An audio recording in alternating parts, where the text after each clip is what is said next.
Everybody saw this coming. Everybody saw this coming in early January. So I know I know you, like me, have wanted the president to give this sobering press conference for weeks.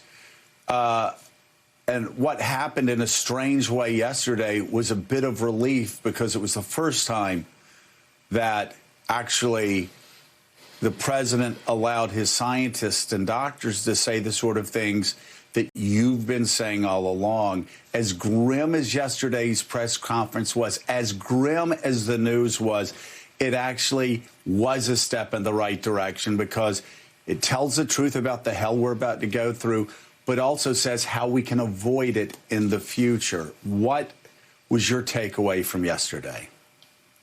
That the president had a conversion experience.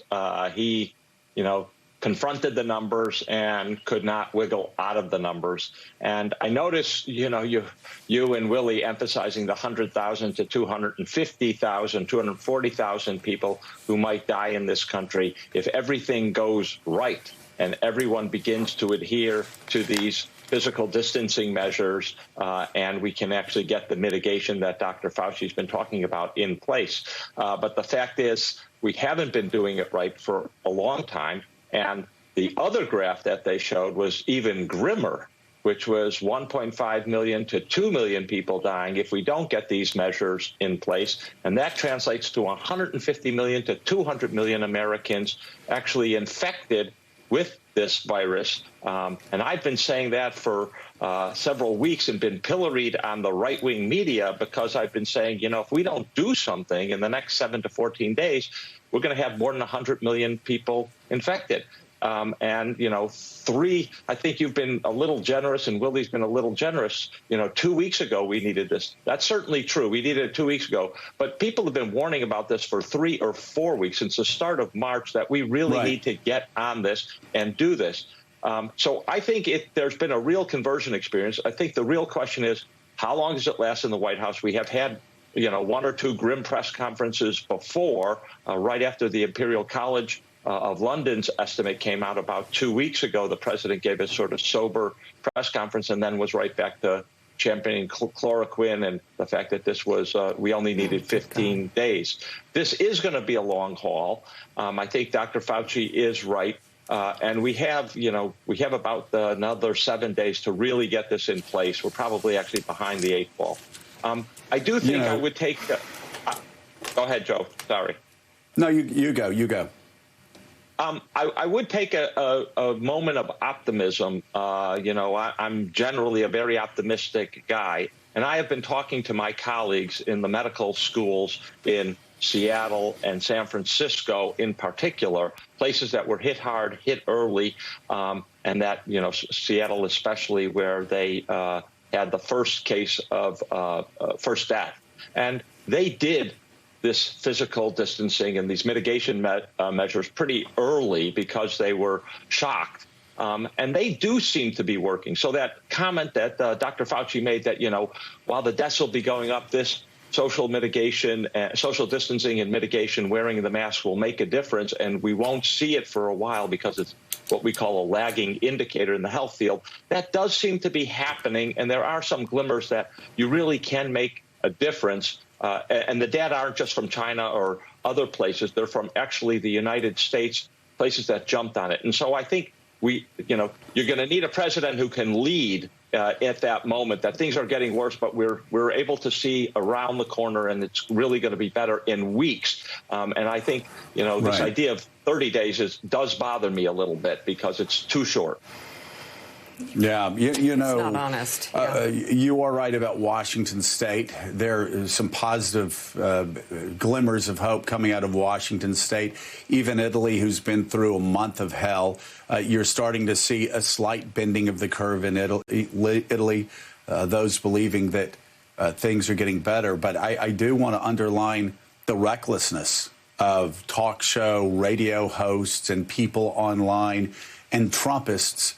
These Trump hacks, Jim VandeHei, who have been mocking people like Zeke Emanuel, who warned about this day coming, and so they, of course, are attacked online. I was attacked online by an idiot about quoting the Imperial College study.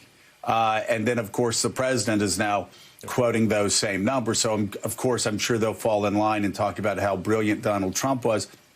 These miracle cures, I've seen quacks and demagogues and profiteers getting on talking about hydrochloroquine, how it's a miracle drug, how everybody, whoever took it, recovered, and it's a miracle drug. Even Donald Trump yesterday backing off of that, saying we still have a ways to go after the press conference. But you have that, and Jim. Then, I'm almost at a loss for words about what's happening in the state of Florida with Ron DeSantis, who refused to cancel spring break, who refused to get people off of sandbars where 100 boats would crowd around and people would have drinking parties all weekend next to each other, who is still refusing to close restaurants, who is still refusing to do what every healthcare expert in the world is begging leaders like him to do. And he's not doing it in a state that has millions of senior citizens, and they are dying. They are beginning to die. And yet he's still not moving, Jim. And I must say, I don't get it. Yeah, I mean, I think the deniers are going to have to live with the stain of this for a lifetime. There's no way. Like, now you look delusional, right? You look delusional if you're not listening to what is now a national consensus. It took Donald Trump a long time to get there, way too long, as you guys have talked about on the show, for months. But now we're there. There's a national consensus. The scientists, Democrats, Republicans, doctors, anybody who's looked at the data, who's looked at the science, now agrees that there's a real chance that 100 to 250,000 people die. If we don't take quick action, it could be higher than that. That the effect is going to mean that there's going to be quarantine for almost everybody, probably not just April, definitely May, potentially into June. That you needed that economic package just to be able to keep the economy afloat for the next 2 months. That you're probably going to need another $2, $3, $4 trillion just in stimulus to be able to get the economy back up and running. So anybody who's out there, whether you're on Fox or whether you're a governor and you're still saying, well, I don't know, do we really have to take swift action? It's nonsensical. Just look at China, look at Italy, look at Spain, look at New York, look at Seattle, look at New Orleans, look at Detroit. This isn't rocket science. This isn't actually a political debate. The consensus is there. And so the big question is, and even I read Dr. Emanuel's piece, I think over the last weekend, like, he agrees that there's a way to get people, at least some people, back to work in June. But it's if you keep those deaths below 240,000, if people make smart decisions. So if people in Florida are partying or infecting elderly people who are at such high risk, like, shame on them. And I do think that that's going to require additional presidential pressure. There hasn't been a national directive mandate that everybody quarantine. And I think the next step is he's going to have to get out there and forcefully force people to do the things that they have to do, even if there's bad economic consequences in the short term. Yeah. And Mika, Bill Gates wrote an op-ed where he said you have to make the shutdown national because Americans travel from state to state. You can't shut down one state and let people go to restaurants in other states because we still travel. We still go across state lines. Florida can't stop people from coming into its state.